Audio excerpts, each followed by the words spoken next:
বিষয়টা খুবই গুরুত্বপূর্ণ। শিরক এত গুরুত্বপূর্ণ একটা বিষয় যে যদি আমি আপনি শিরক থেকে বাঁচতে না পারি আর এ করে যদি মারা যাই তাহলে আমার ঠিকানা হবে জাহান্নাম। আপনার কপালে আর জান্নাত থাকবে না। পৃথিবীতে অনেক পাপ আছে, যেই পাপগুলো করতে গেলে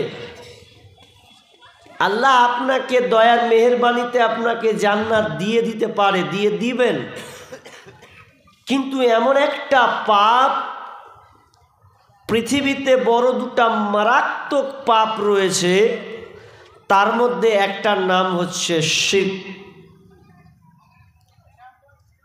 এটা কত বড় পাপ, কত বড় কাবিরা গুনাহ যে এটা করলে আল্লাহর সঙ্গে টোটালি সম্পর্ক ভ্যানিশ হয়ে যাবে।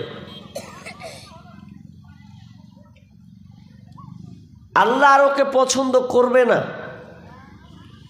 শিরক কত ভয়াবহ পাপ, আপনি যত আমল করবেন সমস্ত আমল বাতিল হবে, ও আমল গ্রহণযোগ্য হবে না। তাহলে তো আমাকে আপনাকে জানতে হবে যে শিরক তাহলে কি জিনিস, এটার ব্যাপারে স্টাডি করা যাক। কারণ আমরা অনেক সময় আলেম ওলামাকে জিজ্ঞাসা করি, মাওলানা এটা করলে কি হবে, এটা করলে কিভাবে করতে হবে, কোনটা কত করলে কোনটা কিভাবে সব পাওয়া যাবে, অনেক কিছু মাসালা জিজ্ঞাসা করি। আপনার ঈমান আছে কি এ ব্যাপারে আপনি জিজ্ঞাসা করেন? শিরক এমন জিনিস আপনার ঈমানকে ধ্বংস করে দেয়, ঈমান আর থাকে না। আর ঈমান যদি না থাকে তাহলে আপনার বাকি আমল কোনো লাভ আছে? কোনো কাজে আসবে না। তো শিরক সম্পর্কে কিছু যুক্তি কথা, কিছু উদাহরণ দিয়ে আপনাকে আমি বোঝানোর চেষ্টা করছি শিরক কত ভয়াবহ। বিসমিল্লাহির রহমানির রহিম। ওয়া ক্বাদা রাব্বুকা আল্লা তা'বুদু ইল্লা ইয়্যাহু। আল্লাহ সুবহানাহু ওয়া তাআলা এখানে রায় দিয়েছেন, নির্দেশ দিয়েছেন। কযা মানে রায় ঘোষণা করা। রায় কে দেয়? যে হুকুম, হাকিম সে রায় করনে ওয়ালা, হুকুম প্রদান করনে ওয়ালা। এখানে আল্লাহ হাকিম হয়েছেন, হুকুম দিচ্ছেন। ওয়া ক্বাদা, তিনি রায় ঘোষণা করছেন।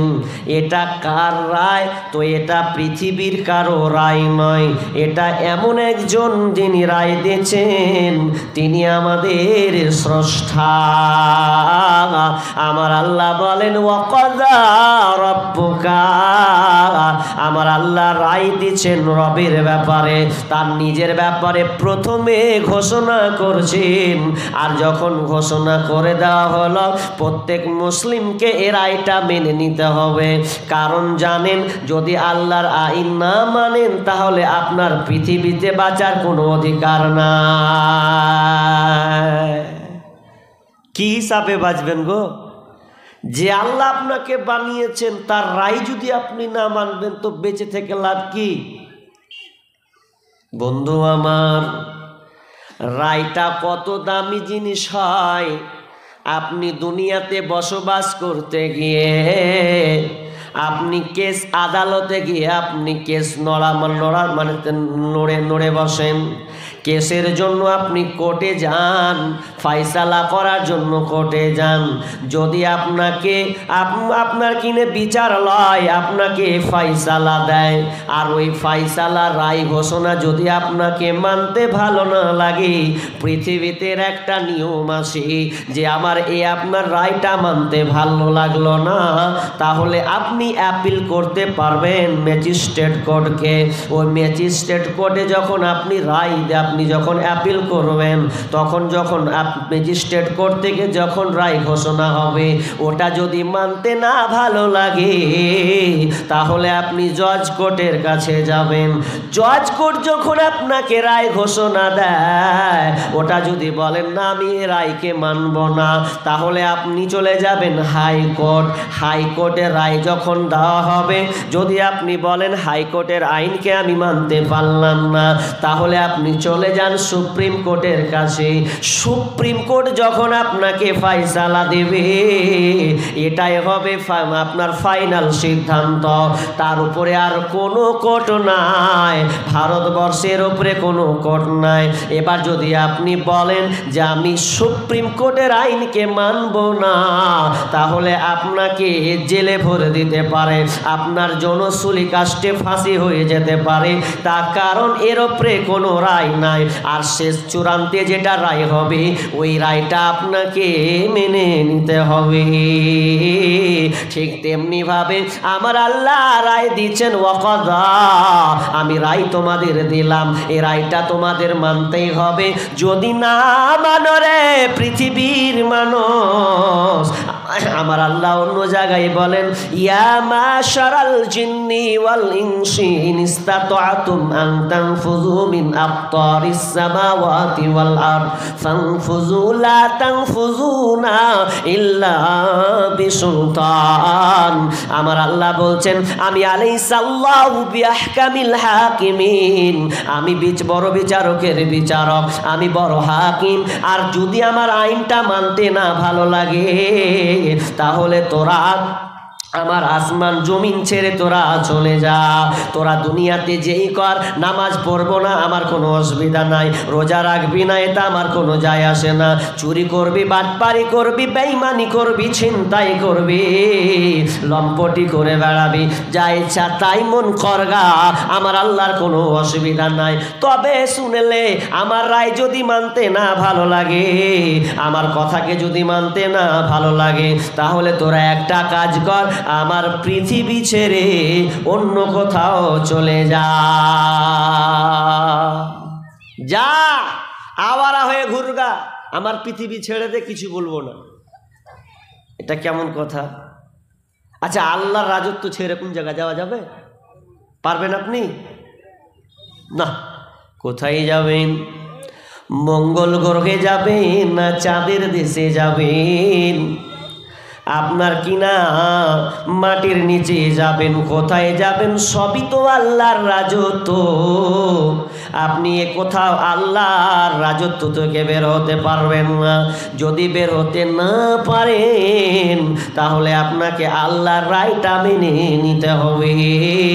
প্রথম রায় কি শুনলাম?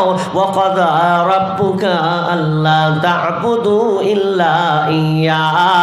ওরে পৃথিবীর মানুষ, আমাকে ডাকতে গিয়ে, আমার ইবাদত করতে গিয়ে তোরা অংশীদার স্থাপন করবি না। এটা আমার প্রথম রায়। আমার ইবাদত করবি, কিন্তু ইবাদত করতে গিয়ে কোনো অংশীদার, পার্টনারশিপ গ্রহণ করা যাবে না। আল্লাহকে ডাকতে গিয়ে আল্লাহর সঙ্গে কাউকে সমকক্ষ বানানো যাবে না। যদি আপনি এটা বানিয়ে দেন, আল্লাহর সঙ্গে কাউকে তুলনা করেন, তাহলে আপনি শিরক করে দিলেন।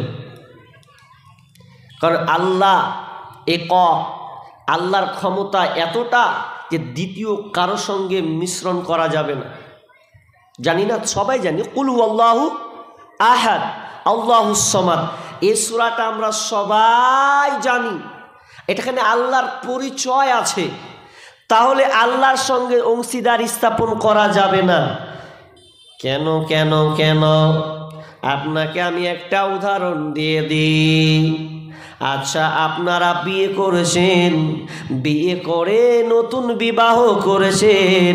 ওই নতুন বিবাহ করার পর আপনার স্ত্রীর প্রতি আপনার আকর্ষণ এতটা বাড়বে প্রথমে, কারণ আল্লাহ স্বামী স্ত্রীর মধ্যে মহব্বত ঠেলে দিয়েছেন। ওয়ামিন আয়াতিহি আন খালাকা লাকুম মিন আনফুসিকুম আজওয়াজা লিতাসকুনু ইলাইহা ওয়া জাআলা বাইনাকুম মাওয়াদ্দাতাও ওয়া রাহমা। আল্লাহ সুবহানাহু ওয়া তাআলা এখানে নাফস থেকে, পুরুষের আত্মা থেকে, এখানে স্বামী স্ত্রীর একটা সম্পর্ক আছে। তার নাফস থেকে, বাম পাজর থেকে স্ত্রীকে বানা হয়েছে লিতাসকুনু ইলাইহা, যাতে তুমি শান্তি তৃপ্তি পাও। তাহলে স্বামী স্ত্রীর মধ্যে একটা মহব্বত আছে। এবার আমি ওই দিকে যাই না, আমার উদাহরণটা একটু ফলো করুন। ধরুন আপনি নতুন বিবাহ করেছেন, এত সুন্দর বিবি চয়েস করে আপনি বাড়িতে নিয়ে এসেছেন যে আপনি তাকে ছাড়া ভুলতে পারেন না।